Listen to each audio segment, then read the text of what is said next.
दोस्तों नमस्कार, study toward channel में आपका स्वागत है। आज की क्लास में हम दृष्टि पार्ट 3 पढ़ेंगे। दृष्टि पार्ट 1 और पार्ट 2 का लिंक डिस्क्रिप्शन बॉक्स में दिया हुआ है।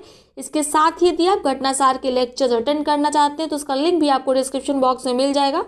तो चलिए आज सेशन को शुरू करते हैं। बराका अरब जगत का प्रथम परमाणु ऊर्जा संयंत्र। तो बराका एक परमाणु ऊर्जा संयंत्र है जिसका विकास यूएई के शांतिपूर्ण नाभिकीय ऊर्जा कार्यक्रम के तहत किया गया है। बराका न केवल संयुक्त अरब अमीरात यूएई का बल्कि पूरे अरब जगत का पहला नाभिकीय ऊर्जा संयंत्र है, इसीलिए इम्पोर्टेंट है, याद रखिएगा। यह नाभिकीय ऊर्जा संयंत्र अबू धाबी के अल दफरा क्षेत्र में अरब की खाड़ी के निकट स्थित है। अबू धाबी क्या है? संयुक्त अरब अमीरात की कैपिटल है, याद रखना है आपको।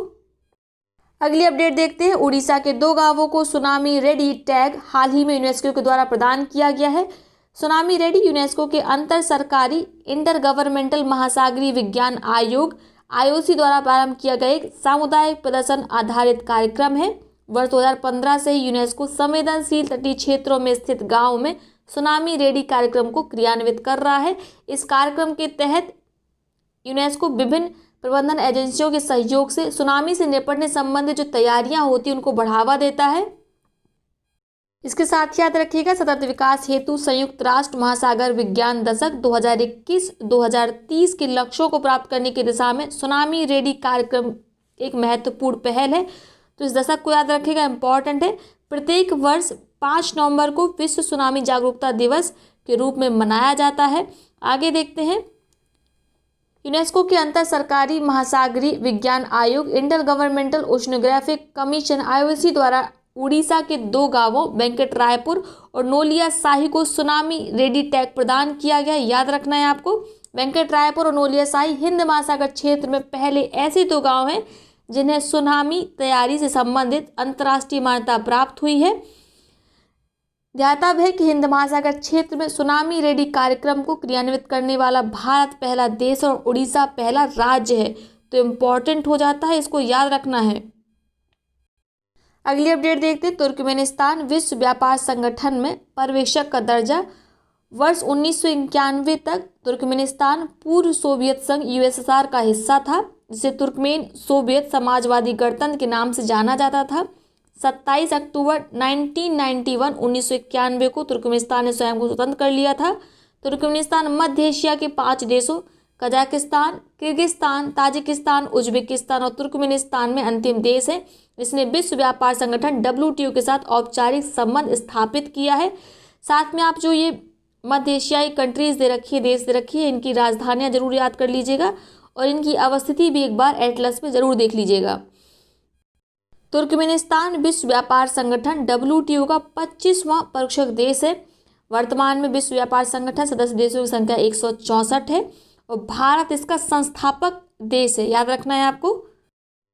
WTO की स्थापना 1 जनवरी 1995 को द्वितीय विश्व युद्ध के बाद वर्ष 1948 में बनाए गए टैरिफ एंड व्यापार संबंधी सामान करार general agreement of tariff and trades के स्थान पर की गई थी। तो आपको याद रखना, गेट के स्थान पर बनाया गया था 1 जनवरी 1995 को WTO, ठीक है। भारत विश्व व्यापार संगठन WTO के संस्थापक सदस्य, हालांकि 8 जुलाई 1948 से भारत विश्व व्यापार संगठन की पूर्ववर्ती संस्था गैर का भी सदस्य रहा है। तो ये इंपॉर्टेंट हो जाता है, कई बार स्टेटमेंट देकर इस तरह से पूछ लिया जाता है और कन्फ्यूज़न रहती है, तो इन सब चीज़ों पे ज़्यादा फोकस किया करिए। अगली अपडेट है। वैश्विक बहुआयामी गरीबी सूचकांक global multi dimensional poverty index 2020। तो इंडेक्स के बारे में बाद में पढ़ेंगे, पहले बात कर लेते हैं बहुआयामी गरीबी की, मल्टी डायमेंशनल पॉवर्टी की। तो इस तरह की गरीबी में केवल इकोनॉमिक कारण या आर्थिक आयाम को ही नहीं लिया जाता है बल्कि 3 अन्य आयाम लिए जाते हैं, स्वास्थ्य, शिक्षा और जीवन स्तर। इसमें जांचा जाता है कि जीवन स्तर का नेचर कैसा है, उसमें कोई गिरावट तो नहीं आई है, साथ में स्वास्थ्य हालात कैसे है, स्वास्थ्य खराब तो नहीं है, शिक्षा की पहुंच सभी तक सुनिश्चित है कि नहीं, या शिक्षा की किन विशेष वर्ग में कमी है, काम उपलब्ध है कि नहीं, अगर काम उपलब्ध है तो काम की गुणवत्ता कैसी है। इन सब को आधार बनाकर ही बहुआयामी गरीबी कैलकुलेट की जाती है। तो आपको अब मोटा मोटा क्लियर हो गया होगा। आगे बात करते हैं। 16 जुलाई 2020 को संयुक्त राष्ट्र विकास कार्यक्रम यूएनडीपी और ऑक्सफोर्ड गरीबी एवं मानव विकास पहल ओफी द्वारा संयुक्त रूप से वैश्विक बहुआयामी गरीबी सूचकांक 2020 प्रकाशित किया गया। तो किसके द्वारा प्रकाशित किया गया? यूएनडीपी और ओफी के द्वारा। इसके साथ ही याद रखिएगा, ओफी और यूएनडीपी ने अल्कीरे फॉस्टर विधि का विकास बहुआयामी गरीबी के मापन के लिए किया है। तो इस विधि को जरूर याद रखिएगा। इस वर्ष के इस इंडेक्स की थीम क्या है? बहुआयामी गरीबी से बाहर निकलने के मार्गों की रूपरेखा तैयार करना, एसडीजीज को प्राप्त करना, charting pathway out of multi dimensional poverty, achieving the SDGs. Report के अनुसार 107 विकासशील देशों में 1.3 बिलियन आबादी, लगभग 22% लोग बहुआयामी गरीबी से ग्रसित है। इंपॉर्टेंट है, याद रखना है। 3 दक्षिणी एशियाई देश क्रमशः बांग्लादेश, भारत, नेपाल अपने एमपीआई मूल में सबसे तेजी से कमी करने वाले 16 देशों में शामिल है। तो भारत इसमें शामिल है, इसलिए इंपॉर्टेंट हो जाता है, इसको याद रखना। यानी भारत उन देशों में शामिल है जिसने सबसे ज़्यादा बहुआयामी गरीबी में कमी दर्ज करी है। भारत ने वर्ष 2005-06 और 15-16 के मध्य लगभग 273 मिलियन लोगों को बहुआयामी गरीबी से बाहर निकाला है। तो इसको रट लीजिए, इंपॉर्टेंट है ये। वर्ष 2005 में भारत में बहुआयामी गरीबी की स्थिति में निवास कर रहे लोगों की संख्या 642 मिलियन, लगभग 55.1% थी, जो 2015 और 16 में घटकर 369 27.9% हो गई है। तो याद रखिएगा इसको। अगला अपडेट देखते हैं। अमेरिका खुला आकाश संधि ओपन स्काई ट्रीटी से बाहर। खुला आकाश संधि ओपन स्काई ट्रीटी ओएसटी की परिकल्पना मूलतः वर्ष 1955 में तत्कालीन अमेरिकी राष्ट्रपति डॉयट आइजेनहावर द्वारा की गई थी। अगर मोटे मोटे शब्दों में समझे तो ये ओपन स्काई ट्रीटी होती क्या है? जो भी देश इसके सदस्य होते हैं वे एक दूसरे देश की सीमा में सैन्य गतिविधियों की जानकारी के लिए निगरानी उड़ान की अनुमति देते हैं, ठीक है। लेकिन ऐसा नहीं है कि आप कभी भी निगरानी करने के लिए उड़ान भर सकते हैं। आपको निगरानी उड़ान शुरू करने से पहले निर्धारित समय अवधि के पहले आपको संबंधित देश को जानकारी देनी होगी कि हम आपकी सैन्य गतिविधियों की जानकारी करने के लिए अपनी निगरानी उड़ान के साथ आ रहे हैं। और हाल ही में अमेरिका इससे अलग हो गया है। यह संधि 24 मार्च 1992 को हस्ताक्षरित हुई थी 1992 को, और 1 जनवरी 2002 से प्रभावी हुई है। वर्तमान में 34 देश इसके पक्षकार हैं। तो आपको यहाँ याद रखना है कि भारत इसका पक्षकार नहीं है, ठीक है, भारत इसका मेंबर नहीं है। 22 मई 2020 को अमेरिका ने औपचारिक रूप से खुला आकाश संधि ओपन स्काई ट्रीटी से अपने को अलग करने के निर्णय की अधिसूचना जारी कर दी। संधि की शर्तों के अनुसार इस संधि के तहत अमेरिका की प्रतिबद्धताएं अगले 6 महीने में समाप्त हो जाएंगी। इसके साथ याद रखिएगा, राष्ट्रपति ट्रंप के अनुसार रूस ने ओएसटी ओपन स्काई ट्रीटीज का उचित ढंग से पालन नहीं किया है, ठीक है। ध्यातव्य है कि पिछले वर्ष अमेरिका ने रूस के साथ हुई मध्यवर्ती सीमा परमाणु बल संधि से भी स्वयं को अलग कर लिया था। तो आपको याद रखना, रूस के साथ साथ किन 2 संधियों से अलग हो गया है? एक तो ओपन स्काई ट्रीटी से अलग हो गया, दूसरा मध्यवर्ती सीमा परमाणु बल संधि intermediate range nuclear force treaty से भी यूएस से बाहर हो गया है। जो मध्यवर्ती सीमा परमाणु बल संधि है intermediate range nuclear force treaty, ये 1987 में यूएसए और रशिया के बीच हस्ताक्षरित की गई थी। तो आपको याद रखना है। अगली अपडेट देखते हैं। यूएसए डब्ल्यूएचओ से बाहर होने की घोषणा। अमेरिकी प्रशासन ने 6 जुलाई 2020 को संयुक्त राष्ट्र संघ के महासचिव को पत्र लिखकर इस बाबत अवगत कराया कि 6 जुलाई 2021 से डब्ल्यूएचओ को छोड़ देगा। तो अगर आ जाए तो आपको याद रखना 2021 में छोड़ेगा, ठीक है। भावावेश में आकर आप 2020 को टिक करके मत चले आइएगा। इससे पूर्व अप्रैल 2020 में अमेरिकी राष्ट्रपति ने डब्ल्यूएचओ की आर्थिक सहायता रोकने का ऐलान किया था। विदित है कि डब्ल्यूएचओ की सदस्यता छोड़ने से पहले किसी भी सदस्य देश को 1 वर्ष पूर्व नोटिस देना होता है। ज्ञातव्य है कि राष्ट्रपति डोनाल्ड ट्रंप के कार्यक्रम के दौरान ही अमेरिका विश्व के कई लोकतांत्रिक बहुपक्षीय समझौतों, पहलों एवं संगठनों से निकल चुका है। इसमें यूनेस्को, संयुक्त राष्ट्र मानवाधिकार परिषद, ईरान परमाणु करार जेसीपोआ बहुत इंपॉर्टेंट है, पेरिस जलवायु समझौता, पेरिस क्लाइमेट ट्रीटी, अंतर्राष्ट्रीय आपराधिक न्यायालय संधि आदि प्रमुख हैं। तो इनको याद रखिएगा, पूछा जा सकता है, ठीक है। WHO से क्यों अमेरिका बाहर हुआ? अमेरिका का ऐसा आरोप है कि WHO ने जानबूझकर कोरोना की खबर को लंबे समय तक दबाए रखा और कहीं ना कहीं वो किसका पक्षकार बन के सामने खड़ा रहा? चीन का, और जो कहीं ना कहीं बहुत हद तक सही भी है। ज्ञातव्य है कि USA 1948 WHO का सदस्य है, तो WHO की स्थापना 1948 में ही हुई थी। इसका हेडक्वार्टर जेनेवा स्विट्जरलैंड में है, याद रखिएगा। अगली अपडेट है सतत विकास रिपोर्ट, सस्टेनेबल डेवलपमेंट रिपोर्ट 2020। 30 जून 2020 को संयुक्त राष्ट्र सतत विकास समाधान network SDSN sustainable development solution network द्वारा सतत विकास रिपोर्ट 2020 जारी की गई। सर्वप्रथम यह रिपोर्ट 2006 में जारी की गई थी। वर्ष 2020 इस रिपोर्ट का विषय था सतत विकास लक्ष्य और कोविड-19 सस्टेनेबल डेवलपमेंट गोल एंड कोविड-19। इस सूचकांक में देशों को उनके प्रदर्शन के आधार पर 0 से 100 तक अंक दिए जाते हैं।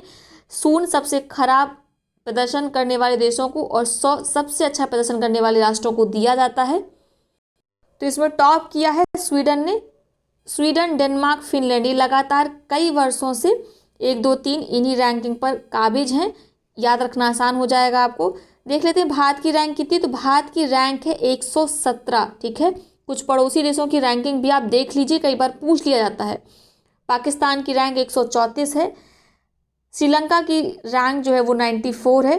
सबसे बढ़िया रैंक किसकी है? मालदीव की है 91। इसके साथ ही ब्रिक्स देशों में स्थिति देख लीजिए। तो ब्रिक्स देशों में भारत की स्थिति सबसे खराब है, यही पॉइंट बना के दिया जा सकता है। और सबसे बेहतर स्थिति किसकी है? चीन की है।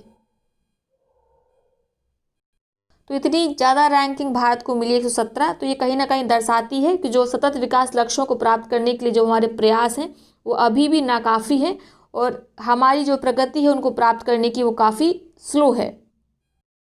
अगली अपडेट देखते हैं। भारत सुरक्षा परिषद का अस्थायी सदस्य। संयुक्त राष्ट्र सुरक्षा परिषद संयुक्त राष्ट्र के 6 प्रमुख अंगों में से एक है, जिसका उत्तरदायित्व अंतर्राष्ट्रीय शांति सुरक्षा को बनाए रखना है।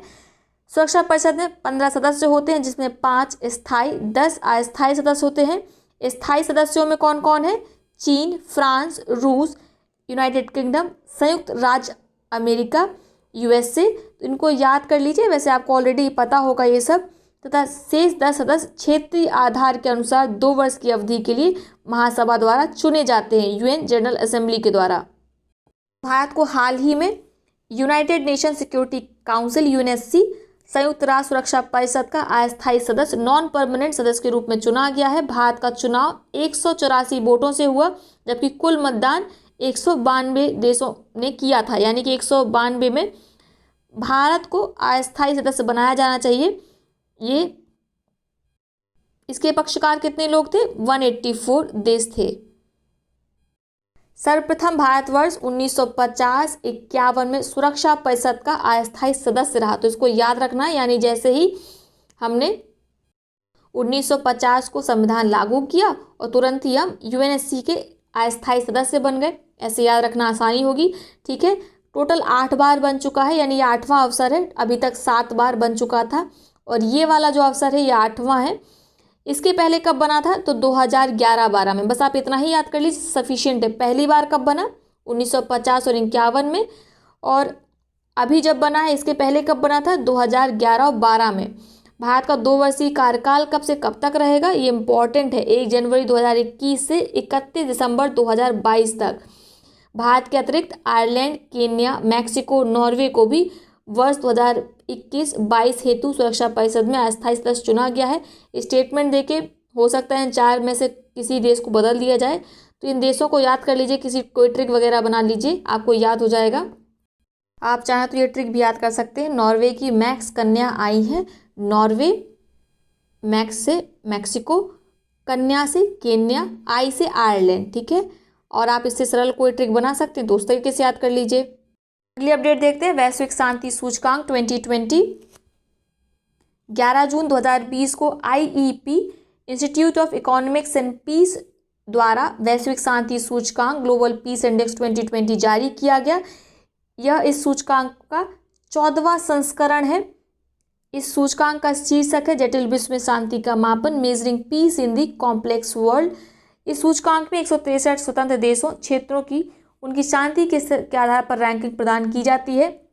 वैश्विक शांति सूचकांक 2020 के अनुसार वर्ष 2019 में वैश्विक औसत शांति में 0.34% की गिरावट आई है। इम्पॉर्टेंट हो जाता है, इसको याद रखिएगा। इस रिपोर्ट के अनुसार मध्य पूर्व एवं उत्तरी अफ्रीका विश्व का सबसे आसान क्षेत्र है। ठीक है, मध्य पूर्व और उत्तरी अफ्रीका विश्व का सबसे आसान क्षेत्र है। तो सबसे आसान क्षेत्र कौन है? विश्व का सबसे शांत क्षेत्र यूरोप है और विगत कई वर्षों से ये शांत क्षेत्र बना हुआ है। GPI 2020 ग्लोबल पीस इंडेक्स के अनुसार आइसलैंड विश्व का सर्वाधिक शांतिपूर्ण देश है। जहां आइस जमी रहती है वहां शांति रहती है, वहां पे आबादी कम रहती है, ऐसे याद कर सकते हैं आप। ठीक है, GPI 2020 के अनुसार विगत वर्ष की भांति इस वर्ष अफगानिस्तान विश्व शांति का आसान क्षेत्र है। तो आप जानते हैं अफगानिस्तान में हमेशा प्रेजेंस बनी रहती, कभी अमेरिका की, कभी पाकिस्तान की, भारत की भी, और रशिया भी इसमें प्रेजेंस बनाने की कोशिश करता है। तो जहाँ पे इतने ज़्यादा लोग प्रेजेंट होंगे वहाँ पे अशांति होना लाजमी है। तो इस तरीके से आप छोटी छोटी ट्रिक्स से याद कर सकते हैं। आगे भारत की स्थिति देख लेते हैं जो हमारे लिए ज़्यादा महत्वपूर्ण है। भारत को 163 देशों की सूची में 139वां स्थान प्राप्त हुआ है। ज्ञातव्य है कि 2019 में 141वां स्थान था, यानी कि भारत ने हाल ही में 2 अंकों का सुधार किया है। ठीक है, तो पिछली रैंकिंग भी याद रखा करिए, कई बार पूछ लिया जाता है। 141 थी 2019 में, इसमें 2 अंकों का सुधार कर 2020 में रैंक कितनी है? 139 है। ठीक है, आगे देखते हैं। IMD विश्व प्रतिस्पर्धा सूचकांक, IMD अर्थात institute for management development world competitiveness index. ठीक है, ये देखेंगे, इसकी रैंकिंग हम देखेंगे। 16 जून 2020 को institute for management development IME द्वारा 32वीं विश्व प्रतिस्पर्धा रैंकिंग वर्ल्ड कॉम्पिटिटिवनेस रैंकिंग जारी की गई। वर्ष 2019 की भांति वर्ष 2020 में इस रैंकिंग में सिंगापुर को प्रथम स्थान प्राप्त हुआ है। रैंकिंग में एक्चुअली 63 देशों की अर्थव्यवस्थाओं का सर्वेक्षण किया जाता है, जिसमें 4 श्रेणियों आर्थिक प्रदर्शन, इकोनॉमिक परफॉर्मेंस कैसा है, इंफ्रास्ट्रक्चर कैसा है, गवर्नमेंट की एफिशिएंसी कैसी, कार्यकुशल है गवर्नमेंट की नहीं है, व्यावसायिक दक्षता कैसी है, बिजनेस एफिशिएंसी कैसी है, इसी के आधार पर रैंकिंग जारी की जाती है, जिसमें टॉप किसने किया है? सिंगापुर ने टॉप किया है। दूसरा स्थान डेनमार्क को मिला है और तीसरा स्थान मिला है स्विट्जरलैंड को। जो उसके बाद अगर हम बात करें USA की, संयुक्त अरब अमीरात की, तो रैंकिंग में तीसरे स्थान पर था 2019 में, लेकिन वर्ष 2020 में इसकी रैंकिंग 10वें स्थान पर पहुंच गई है। ठीक है, तो इसको याद रखिएगा, इंपॉर्टेंट है। आगे देखते हैं, भारत की रैंकिंग देख लेते हैं कितनी है। भारत की रैंकिंग है 43वीं 43, और भारत की पिछले वर्ष 2019 में भी 43 ही रैंक थी। तो कितना आसान याद रखना, जो आपका विश्व प्रतिस्पर्धा रैंकिंग है उसमें भारत की रैंक 2020 में भी 43वीं थी, 19 में भी 43वीं है। ब्रिक्स देशों की स्थिति देख लेते हैं। चीन सबसे आगे 20वें स्थान पर है, इंपॉर्टेंट हो गया। रूस 50वें, ब्राज़ील 56वें, दक्षिण अफ्रीका 59वें 59वें स्थान पर है। तो इनको याद कर लीजिएगा, चीन को जरूर याद रखिएगा, स्टेटमेंट देकर पूछा जा सकता है। ठीक है, भारत का स्थान कौन सा है? 43वां है। इस वर्ष भी इतना और पिछले वर्ष भी इतना ही था। भारत GPI के संस्थापक सदस्यों में शामिल 15 जून 2020 को कृत्रिम बुद्धिमत्ता पर निर्मित वैश्विक साझेदारी GPAI global partnership on artificial intelligence को लॉन्च किया गया। कृत्रिम बुद्धिमत्ता या आर्टिफिशियल इंटेलिजेंस पर वैश्विक साझेदारी यानी GPI के संस्थापकों सदस्यों में भारत के अलावा America, Britain, European Union, Australia, Canada, France, दक्षिण Korea, Germany, Italy, Japan, Mexico, New Zealand, Singapore एवं स्लोवेनिया शामिल है। तो आपको याद रखना है GPI की स्थापना कब हुई? 15 जून 2020 को। भारत इसका संस्थापक सदस्य है। ये ऑर्गेनाइजेशन करेगा क्या? यह सुनिश्चित करेगा जो AI का यूज़ हो वो रिस्पॉन्सिबल हो, उसका डेवलपमेंट भी रिस्पॉन्सिबल हो। ठीक है, इस पर फोकस करेगा। आर्टिफिशियल इंटेलिजेंस का मिसयूज हो सकता है, तो इस मिसयूज को कंट्रोल करने का प्रयत्न किया जाएगा विभिन्न देशों के साथ, इसीलिए इस तरह की ऑर्गेनाइजेशन बनाई गई है। तो आपको याद रखना है ये क्या करेगा, या AI के रिस्पॉन्सिबल यूज़ को, उसके डेवलपमेंट को सुनिश्चित करेगा। GPI एक अंतर्राष्ट्रीय बहुहितधारक मल्टी स्टेक होल्डर पहल है। आपने देखा मल्टी स्टेक होल्डर तो है, कई सारे देश शामिल है। GPI के सचिवालय की स्थापना पेरिस स्थित आर्थिक सहयोग और विकास संगठन OECD organisation of economic cooperation and development में की गई। जीपीआई के 2 विशेषज्ञ केंद्र मॉन्ट्रियल और पेरिस में स्थापित किए गए हैं। याद रखना है आपको, इंपॉर्टेंट है। जीपीआई का फुल फॉर्म भी याद रखिएगा, global partnership on artificial intelligence. और इसकी पहली जो कॉन्फ्रेंस है, मीटिंग है, वो कहाँ होगी? कनाडा में होगी। याद रखना है आपको, कब होगी? दिसंबर 2020 में। संबंधित देखते हैं, भारत का राष्ट्रीय AI portal artificial intelligence portal 30 मई 2020 को केंद्रीय इलेक्ट्रॉनिक्स एवं सूचना प्रौद्योगिकी मंत्री रविशंकर प्रसाद ने भारत के राष्ट्रीय कृत्रिम बुद्धिमत्ता पोर्टल www.ai.gov.in को लॉन्च किया है। इंपॉर्टेंट है, याद रख लीजिएगा। इस पोर्टल को सूचना प्रौद्योगिकी उद्योग तथा इलेक्ट्रॉनिक्स एवं सूचना प्रौद्योगिकी मंत्रालय के संयुक्त रूप से विकसित किया गया है। इलेक्ट्रॉनिक्स एवं सूचना प्रौद्योगिकी मंत्रालय के राष्ट्रीय ई शासन प्रभाग, नेशनल ई गवर्नेंस डिवीजन तथा नासकॉम द्वारा संयुक्त रूप से इस पोर्टल को संचालित किया जाएगा। भारत में आर्टिफिशियल इंटेलिजेंस संबंधित गतिविधियों के विकास के लिए पोर्टल एक डिजिटल मंच के रूप में कार्य करेगा। अगली इंपॉर्टेंट अपडेट देखते हैं, चीन पर अंतर संसदीय गठबंधन इंटर पार्लियामेंट्री अलायंस हाल में बनाया गया है चीन के खिलाफ। ठीक है, कौन कौन से देश शामिल हैं? पहले इसका नाम देख लीजिए, इसका नाम है आईपैक। ठीक है, inter parliamentary alliance on China. 5 जून 2020 को 8 लोकतांत्रिक देशों America, Germany, Britain, Japan, Australia, Canada, Sweden एवं नॉर्वे तथा यूरोपीय संसद के सांसदों ने चीन अंतर संसदीय गठबंधन का गठन किया। तो इम्पॉर्टेंट हो जाता है, स्टेटमेंट देके पूछा जा सकता है। चूंकि ये चीन के खिलाफ है तो आपके दिमाग में आएगा कि भारत भी इसमें शामिल है, तो भारत इसमें शामिल नहीं है।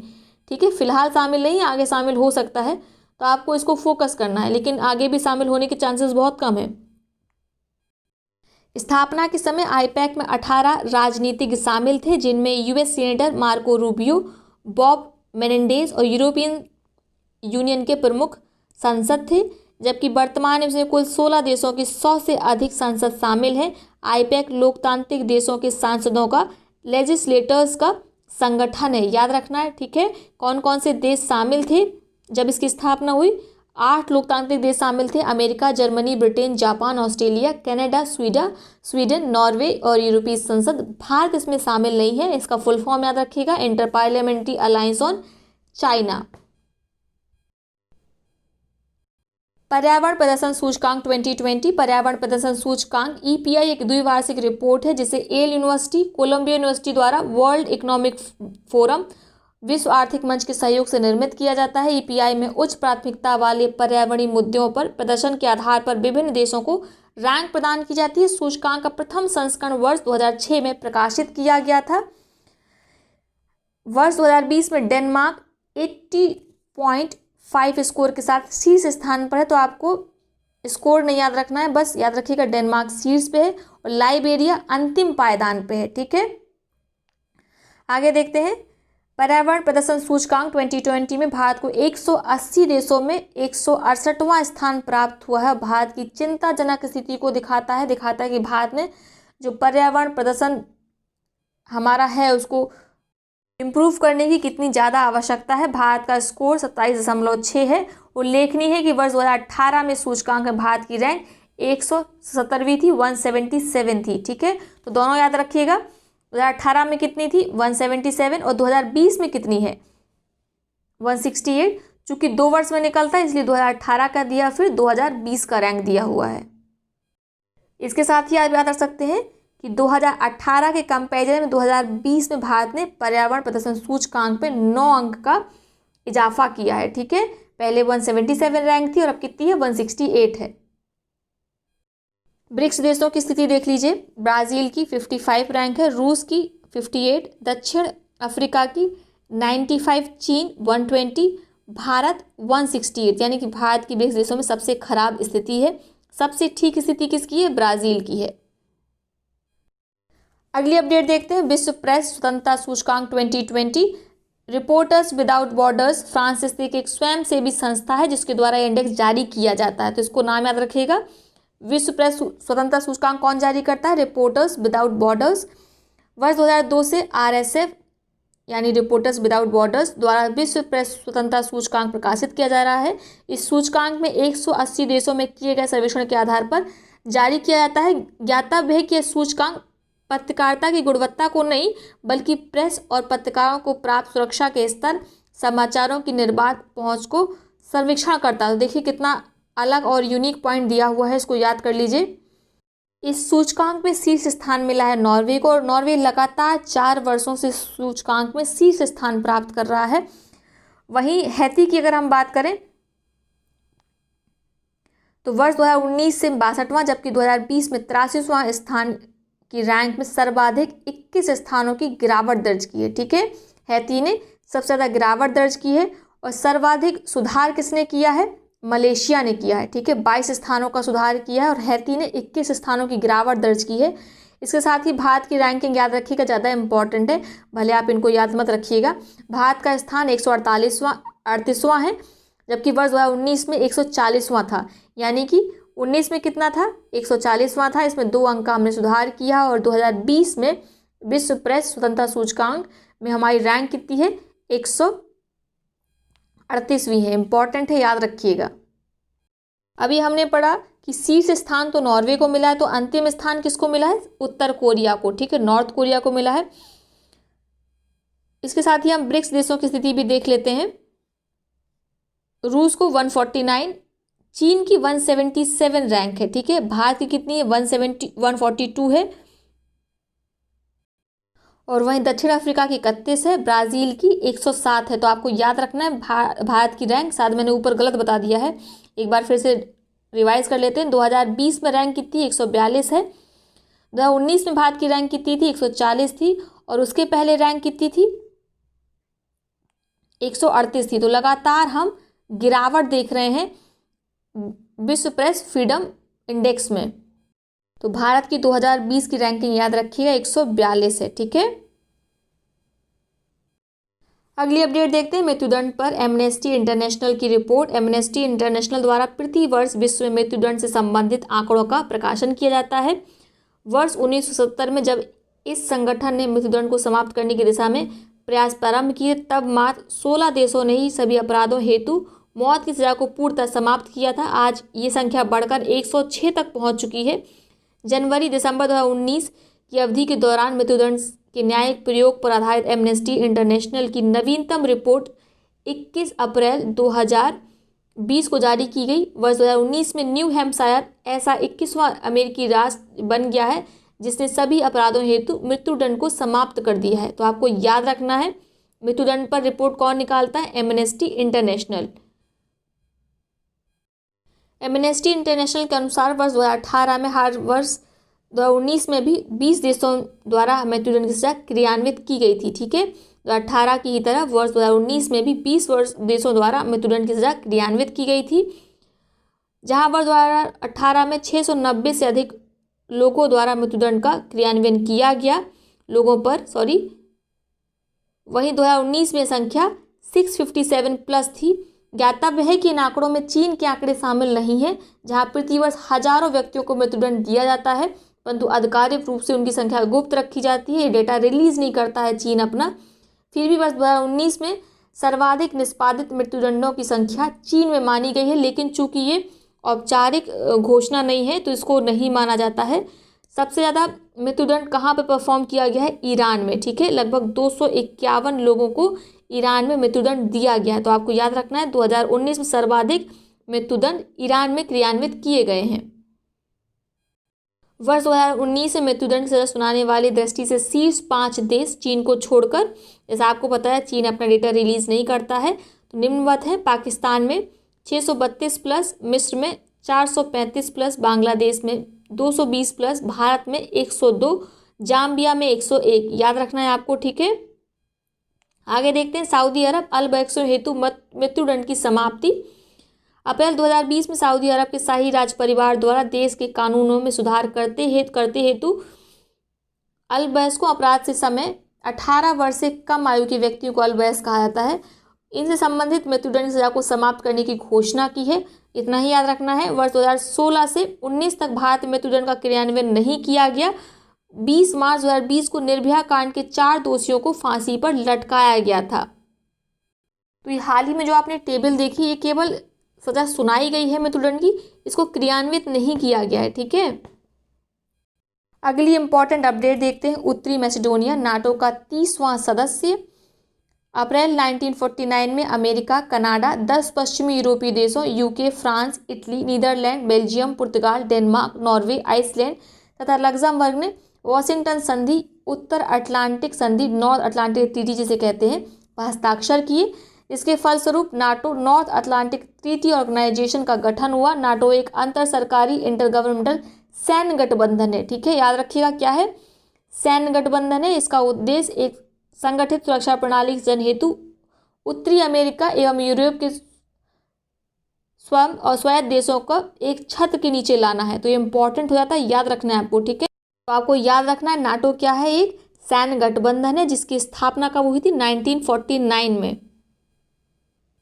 इसमें कौन कौन देश शामिल है, अमेरिका शामिल है और यूरोपीय कंट्रीज शामिल हैं।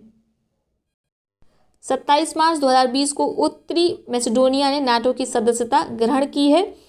इस प्रकार अब नाटो सदस्य देशों की संख्या बढ़कर 30 हो गई है। उत्तर मैसेडोनिया गणराज्य नाटो का 30वां सदस्य है, याद रखना है आपको। इसके साथ ही आप याद रख सकते हैं उत्तरी मैसेडोनिया नाटो की शांति के लिए साझेदारी PFE पार्टनरशिप और पीस योजना में वर्ष 1995 में शामिल हुआ था। ध्यातव्य है कि उत्तरी मैसेडोनिया अभी यूरोपीय संघ का सदस्य नहीं बन सका है। ठीक है, अगली अपडेट देखते हैं। विश्व प्रसन्नता रिपोर्ट 2020 वर्ल्ड हैप्पीनेस रिपोर्ट 20 मार्च 2020 को संयुक्त राष्ट्र पोषणीय विकास समाधान नेटवर्क, इंग्लिश में याद रखिएगा ज़्यादा आसान है, UNSDSN UN sustainable development solution network द्वारा 8वीं विश्व प्रसन्नता रिपोर्ट जारी की गई। पहली रिपोर्ट कब जारी की गई थी, 2012 में। वर्तमान रिपोर्ट में 153 देशों को उनके नागरिकों की प्रसन्नता के स्तर के अनुसार रैंकिंग प्रदान की गई है। विश्व प्रसन्नता रिपोर्ट प्रसन्नता के जिन 6 घटकों पर आधारित है उनको एक बार देख लेते हैं। पर कैपिटल GDP पे, social support, healthy life expectancy, freedom to make life choices, जीवन में चुनने की स्वतंत्रता, जेनरोसिटी, उदारता, परसेप्शन ऑफ करप्शन, भ्रष्टाचार बोध। ठीक है, इन सब पर संबंधित है। WHR वर्ल्ड हैप्पीनेस रिपोर्ट 2020 में गत वर्ष की भांति एक बार फिर फिनलैंड सर्वाधिक प्रसन्न देशों की सूची में प्रथम स्थान पर है। तो फिनलैंड अर्थात फन से आप याद कर सकते हैं। उल्लेखनीय है कि आद्या रिपोर्ट के अनुसार अफगानिस्तान विश्व का सबसे दुखी देश है। सबसे खुशी देश कौन है, आपका फिनलैंड है, और सबसे दुखी देश अफगानिस्तान है। शीर्ष 10 देशों में कोई भी एशियाई देश शामिल नहीं है। ये पॉइंट इंपॉर्टेंट है। भारत की दृष्टि से यह रिपोर्ट निराशाजनक है क्योंकि रैंकिंग में भारत को 144वां स्थान पर रखा गया है। ठीक है, भारत का स्कोर 3.573 है, जो स्कोर इंपॉर्टेंट नहीं है, आप बस रैंकिंग याद रखिएगा। तो 2020 में रैंकिंग कितनी है, 144 है। 2019 में कितनी थी, 140 थी, और उसके पहले 2018 में 133 थी। तो आप देख रहे हैं हम खुशी में भी लगातार डाउन आ रहे हैं, हमारी रैंकिंग लगातार गिर रही है।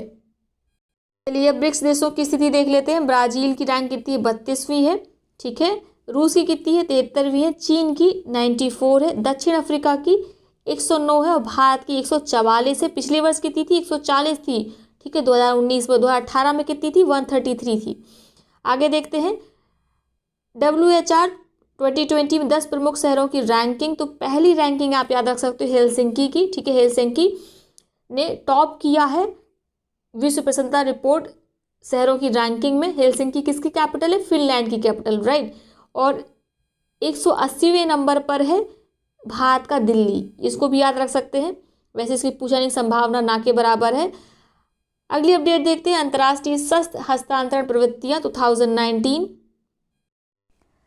स्वीडन की संसद द्वारा वर्ष 1966 में स्थापित स्टॉकहोम अंतर्राष्ट्रीय शांति अनुसंधान संस्थान सिप्री संघर्षों, सशस्तीकरण, शस्त्र नियंत्रण और निशस्त्रीकरण के संदर्भ में अनुसंधान हेतु समर्पित एक स्वतंत्र अंतर्राष्ट्रीय संस्थान है। वर्ष 1950 से अंतर्राष्ट्रीय स्तर पर हस्तांतरित हुए प्रमुख शस्त्रों की मात्रा, उनका वॉल्यूम, उनके टाइप से संबंध में प्रामाणिक, विश्वसनीय और सिलसिलेवार डाटा उपलब्ध कराना ही सिप्री शस्त्र हस्तांतरण डेटाबेस का उद्देश्य है। तो आपको याद रखना है कि इसकी स्थापना 1966 में हुई थी। कहाँ पर, स्वीडन में। ठीक है, 9 मार्च 2020 को सिप्री द्वारा विश्व में पारंपरिक आयुधों के हस्तांतरण की स्थिति में नवीनतम रिपोर्ट अंतर्राष्ट्रीय शस्त्र हस्तांतरण प्रवृत्तियां trend in international arm transfer 2019 शीर्षक से जारी की गई। सिप्री के आंकड़े सौदों के वित्तीय मूल्य के बजाय शस्त्र अंतरणों, डिलीवरीज और आर्म की मात्रा को दर्शाते हैं, यानी कि मूल्य को इसमें दरकिनार किया गया है, बल्कि कितने आर्म्स की डिलीवरी हुई है इस आधार पर आंकड़ा जारी किया गया है। सिप्री ने वर्ष 2015-16 के दौरान प्रमुख शस्त्रों के निर्यातक के रूप में 68 देशों को चिन्हित किया है।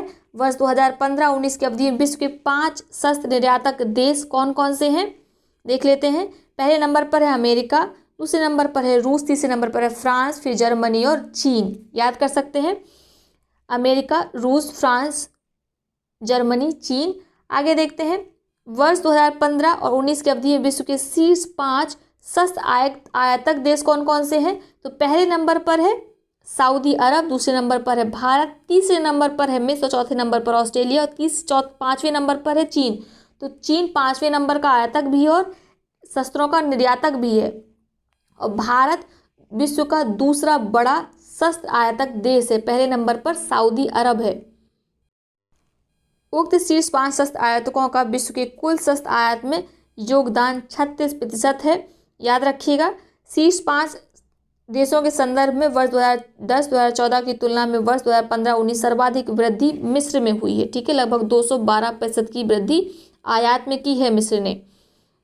वर्ष 2015-19 की अवधि में भारत प्रमुख शस्त्रों का दूसरा सबसे बड़ा आयातक था। अभी हम इसके बारे में बात कर चुके हैं। इस अवधि में भारत द्वारा शस्त्र आयात वैश्विक शस्त्र आयात का 9.2% रहा। ठीक है, जितना टोटल विश्व में हथियार आयात किया गया उसका 9.2% शस्त्र भारत ने आयात किए। वहीं यदि आप वर्ष 2010-14 एवं वर्ष 2015-19 के मध्य भारत द्वारा शस्त्रों के आयात को कंपेयर करेंगे तो 32% की गिरावट आई है। ठीक है, वर्ष 2015-19 की अवधि में भारत के शस्त्रों के प्रमुख आपूर्तिकर्ता देश हैं रूस। भारत के कुल आयात का 56% रूस से आता है। दूसरे नंबर पर है इजराइल और तीसरे नंबर पर है फ्रांस। वर्ष 2015-19 से विश्व के प्रमुख शस्त्र निर्यातों की सूची में भारत का 23वां स्थान है। भारत से कौन कौन से देश शस्त्र खरीदते हैं, तो पहले नंबर पर है म्यांमार, दूसरे नंबर पर है श्रीलंका और तीसरे नंबर पर है मॉरिशस। इसको भी आप याद कर सकते हैं। ठीक है, जिसमें सारे ही पड़ोसी देश हैं, म्यांमार को याद रखिएगा। अगला टॉपिक देखते हैं, भारत हिंद महासागर आयोग में पर्यवेक्षक। हिंद महासागर आयोग एक अंतर सरकारी संगठन है, इंटर गवर्नमेंटल ऑर्गेनाइजेशन है। वर्तमान में हिंद महासागर आयोग के 5 पूर्णकालिक सदस्य हैं, मॉरिशस, सेशल्स, रियूनियन, कोमोरोस और मेडागास्कर। हिंद महासागर आयोग की स्थापना वर्ष 1982 में पोर्ट लुइस मॉरिशस में हुई थी। ये प्रश्न कई बार एज इट इज पूछा गया है, तो इसको बिल्कुल रट लीजिए। ठीक है, स्थापना कब हुई थी? 1982 में। इसे वर्ष 1984 में सेशल्स में हुए विक्टोरिया समझौते के माध्यम से इंस्टीट्यूशनलाइज संस्थानिक दर्जा प्रदान किया गया। यह अफ्रीका का एकमात्र ऐसा क्षेत्रीय संगठन है जो केवल द्वीपीय राष्ट्रों से निर्मित है। इसका उद्देश्य हिंद महासागर के तटीय क्षेत्रों में स्थित राष्ट्रों के बीच राजनयिक सहयोग को बढ़ावा देना और पारस्परिक आर्थिक सहयोग में वृद्धि करना है। 6 मार्च 2020 को सेशल्स में आयोजित हिंद महासागर आयोग इंडियन ओशन कमीशन की मंत्री परिषद की 34वीं बैठक में भारत को आयोग में पर्यवेक्षक ऑब्जर्वर का दर्जा प्रदान किया गया। तो याद रखना, मीटिंग कहाँ हुई थी? सेशल्स में हुई थी। भारत के अतिरिक्त जापान एवं संयुक्त राष्ट्र यूएन को भी आयोग के पर्यवेक्षक का दर्जा प्रदान किया गया है। इसके साथ ही अन्य 4 पर्यवेक्षक देश और भी हैं। कौन कौन से? चीन, यूरोपीय संघ, OEF और माल्टा। तो चीन का नाम जरूर याद रखिएगा, ज़्यादा इंपॉर्टेंट है। यह कदम भारत की Sagar security and growth for in the region Sagar नीति के लिए महत्वपूर्ण है, जो सभी के लिए सुरक्षा और विकास से संबंधित है। तो सागर कार्यक्रम प्रधानमंत्री नरेंद्र मोदी द्वारा मॉरिशस यात्रा के दौरान 2015 में नीली अर्थव्यवस्था पर ध्यान देने के लिए शुरू किया गया था। याद रखिएगा, सागरमाला प्रोजेक्ट अलग है, वो क्या करता है?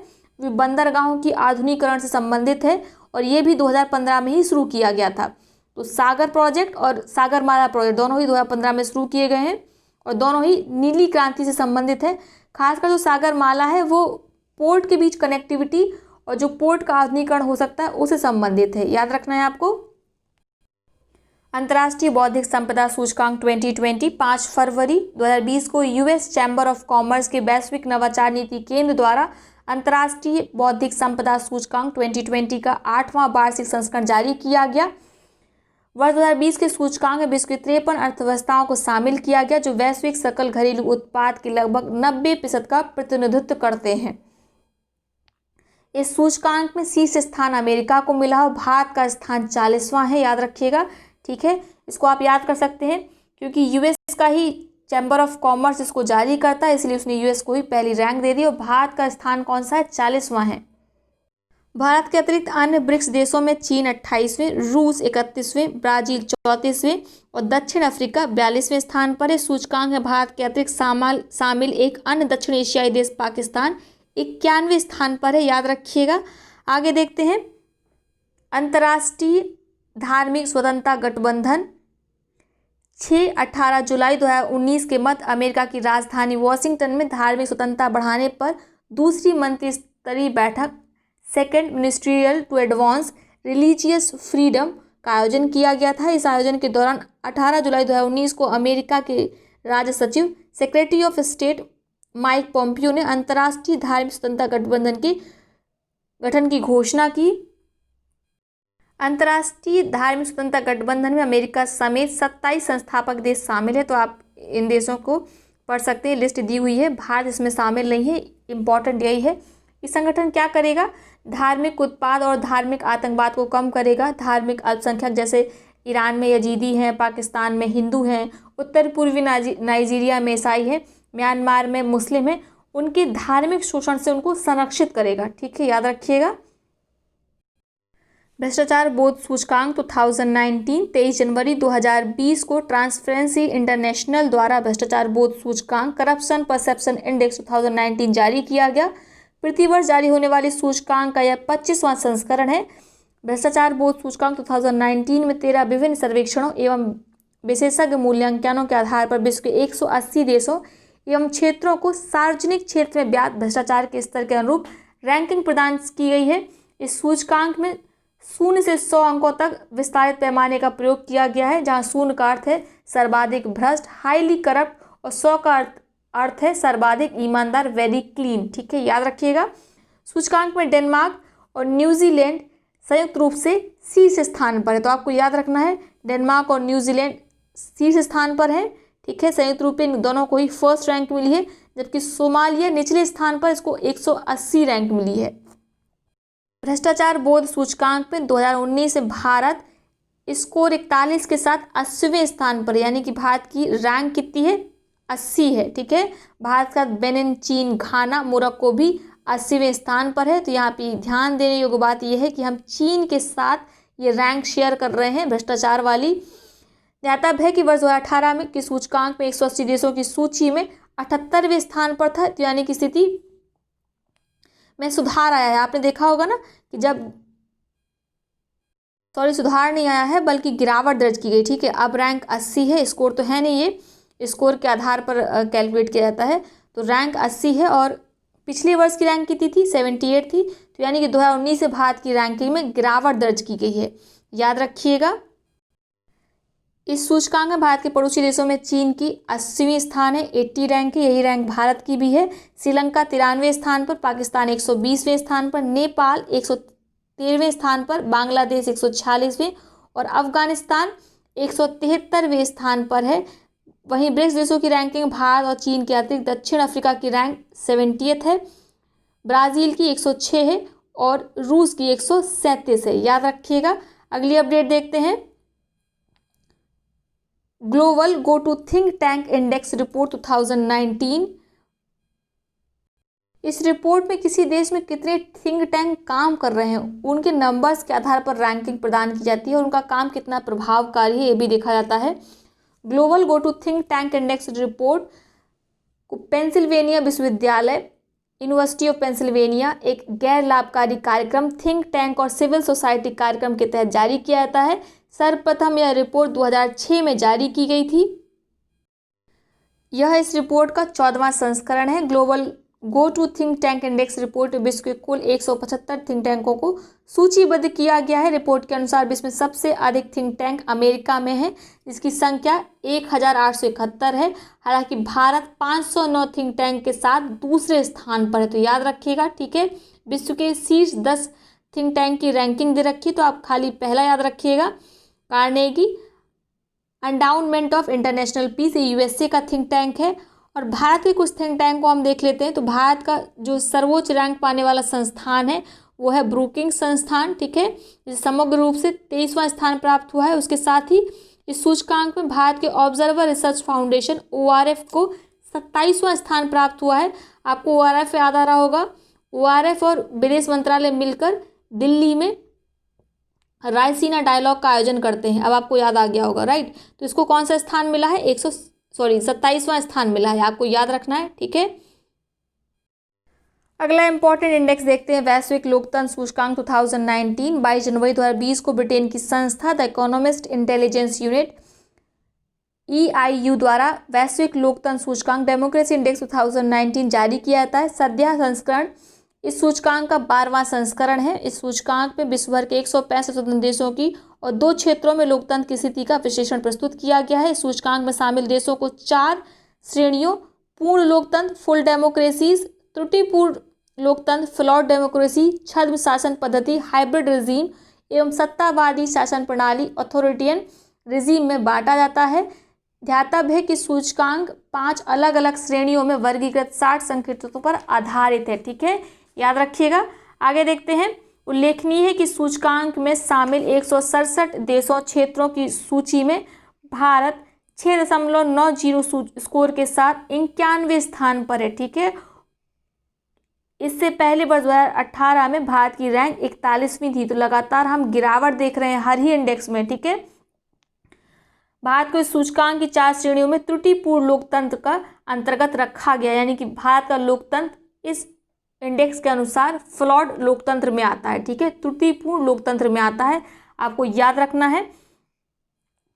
संयुक्त राज्य अमेरिका USA 25वीं रैंक को 7.96 स्कोर के साथ त्रुटिपूर्ण लोकतंत्र में रखा गया है, तो यानी कि अमेरिका को भी फ्लॉड डेमोक्रेसी के अंतर्गत रखा गया है। और वहीं अगर हम बात करें भारत के पड़ोसी देशों में, पाकिस्तान की रैंक कितनी है? 108वीं, और हमारी रैंक कितनी है? अभी हमने बात करी 91 है, ठीक है, 51 है। अफगानिस्तान की रैंक 141 है, नेपाल की 92 है, भूटान की 91 है, बांग्लादेश की 80 है और श्रीलंका की रैंक 69 है, ठीक है।